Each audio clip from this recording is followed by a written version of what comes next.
Hi friends, welcome to my channel. ನನ್ನ ಹಸಿರು ಮನೆ ಬ್ಲಾಗ್ ಚಾನಲನ್ನು ಪ್ಲೀಸ್ ಸಬ್ಸ್ಕ್ರೈಬ್ ಮಾಡಿ, ಶೇರ್ ಮಾಡಿ, ಲೈಕ್ ಮಾಡಿ. ಇವತ್ತೊಂದು ಬ್ರೆಡ್ ಡೆಸರ್ಟ್ ಮಾಡುವ.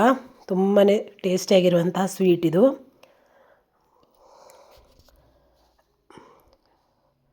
ತುಂಬಾ ಚೆನ್ನಾಗಿರುತ್ತೆ ಈ ಸ್ವೀಟು. ಈ ಸ್ವೀಟ್ ಮಾಡೋದಕ್ಕೆ ನಾನಿಲ್ಲಿ ಬ್ರೆಡ್ಡು, ಹಾಲು, ಸಕ್ಕರೆ, ಕಸ್ಟರ್ಡ್ ಪುಡಿ, ತುಪ್ಪ, ಪಿಸ್ತಾ ಇಷ್ಟನ್ನು ತಗೊಂಡಿದ್ದೀನಿ. ಈಗ ಬ್ರೆಡ್ಡನ್ನು ಚಿಕ್ಕ ಪೀಸ್ಗಳಾಗಿ ಕಟ್ ಮಾಡಿಕೊಳ್ಳುವ.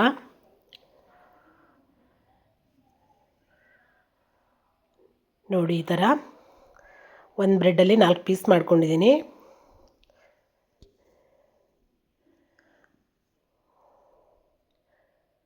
ನೋಡಿ, ಈ ಥರ ಆಗಿದೆ.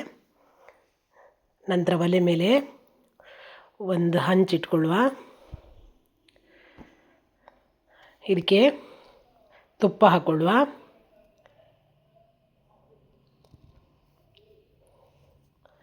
ತುಪ್ಪ ಹಾಕಿದ ಮೇಲೆ ಇದಕ್ಕೆ ಬ್ರೆಡ್ಡನ್ನೆಲ್ಲ ಹಾಕಿ ಸ್ವಲ್ಪ ರೋಸ್ಟ್ ಮಾಡ್ಕೊಳ್ಬೇಕು. ಬ್ರೆಡ್ಡನ್ನು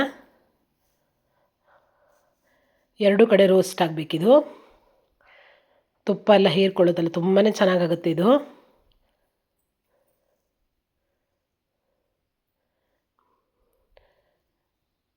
ಬೆಂಕಿನೂ ಅಷ್ಟೇ ಸ್ಲೋ ಫ್ಲೇಮಲ್ಲೇ ಇರಲಿ, ಫಾಸ್ಟ್ ಇಟ್ಕೊಳ್ಳೋದು ಬೇಡ. ನೋಡಿ, ಈ ಥರ ಆಗಬೇಕು.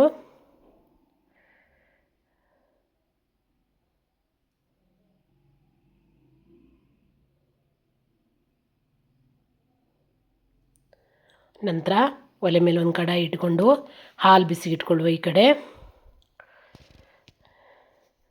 ನೋಡಿ, ನಾನಿಲ್ಲಿ 1 ಲೀಟ್ರ್ ಹಾಲು ತೊಗೊಂಡಿದ್ದೀನಿ.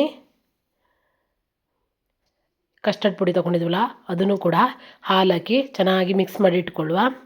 ಕಸ್ಟರ್ಡ್ ಪುಡಿನ ಹಾಗೆ ಸೇರಿಸೋಂಗಿಲ್ಲ, ಯಾಕಂದರೆ ಗಂಟಾಗುತ್ತದು. ನೋಡಿ, ಇಲ್ಲೇ ಹಾಲು ಕುದಿ ಬರ್ತಾ ಇದೆ. ಈಗ ನಾವು ಸಕ್ಕರೆ ಸೇರಿಸ್ಕೊಂಡು ಬಿಡುವ. ನಾನು 1 ಕಪ್ ಸಕ್ಕರೆ ತೊಗೊಂಡಿದ್ದೀನಿ. ಇದರಲ್ಲಿ ಸ್ವಲ್ಪ ಉಳಿಸ್ಕೊತೀನಿ. ಸ್ವೀಟ್ ಕಮ್ಮಿ ಆದರೆ ಮಾತ್ರ ಹಾಕ್ಕೊಳ್ಳುವ, ಸ್ವೀಟ್ ಸರಿ ಆದರೆ ಬೇಡ. ನೋಡಿ, ಹಾಲು ಚೆನ್ನಾಗಿ ಕುದಿಬೇಕಿದು.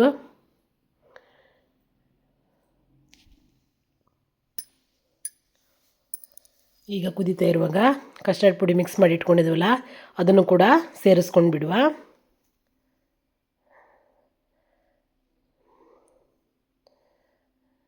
ನೋಡಿ ಎಷ್ಟು ಚೆನ್ನಾಗಿ ಬಂದಿದೆ ಅಂತ. ಕಸ್ಟರ್ಡ್ ಪುಡಿ ಹಾಕಿದ ಮೇಲೂ ಕುದಿ ಬರಬೇಕಿದು. ಮೀಡಿಯಮ್ ಇರಲಿ, ಜಾಸ್ತಿ ದಪ್ಪನೂ ಬೇಡ, ಜಾಸ್ತಿ ತೆಳುವೂ ಬೇಡ, ಮೀಡಿಯಮಲ್ಲಿರಬೇಕು. ನೋಡಿ, ಈಗ ನಾನು ಗ್ಯಾಸ್ ಫ್ಲೇಮನ್ನು ಆಫ್ ಮಾಡಿದ್ದೀನಿ. ಈಗ ಸ್ವಲ್ಪ ಒಂದು 10 ನಿಮಿಷ ಬಿಟ್ಟಿದ್ದೀನಿ ನಾನು. 10 ನಿಮಿಷ ಬಿಟ್ಟ ಮೇಲೆ ಸ್ವಲ್ಪ ಹಾಲು ಆರತ್ತಲ್ಲ, ಆವಾಗ ಈ ಬ್ರೆಡ್ಡನ್ನು ಸೇರಿಸ್ಕೊಂಡು ಬಿಡುವ. ನೋಡಿ, ಇದೆಲ್ಲ ಮುಳುಗಬೇಕು.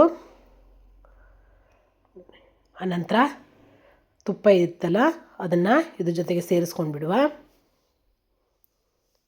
ನಂತರ ಕೊನೆಯಲ್ಲಿ ಪಿಸ್ತಾನು ಸೇರಿಸ್ಕೊಳ್ಳುವ. ನೋಡಿ ಎಷ್ಟು ಚೆನ್ನಾಗಿ ಬಂದಿದೆ ಅಂತ. ತುಂಬಾ ಟೇಸ್ಟಾಗಿರುತ್ತೆ ಇದು. ನೀವು ಒಂದ್ಸಲಿ ಟ್ರೈ ಮಾಡಿ, ಹೇಗಾಗಿದೆ ಅಂತ ನನಗೆ ಕಮೆಂಟಲ್ಲಿ ತಿಳಿಸಿ. ನೋಡಿ, ತುಂಬಾ ಟೇಸ್ಟಿಯಾಗಿರುವ ಬ್ರೆಡ್ ಡೆಸರ್ಟ್ ರೆಡಿಯಾಗಿದೆ.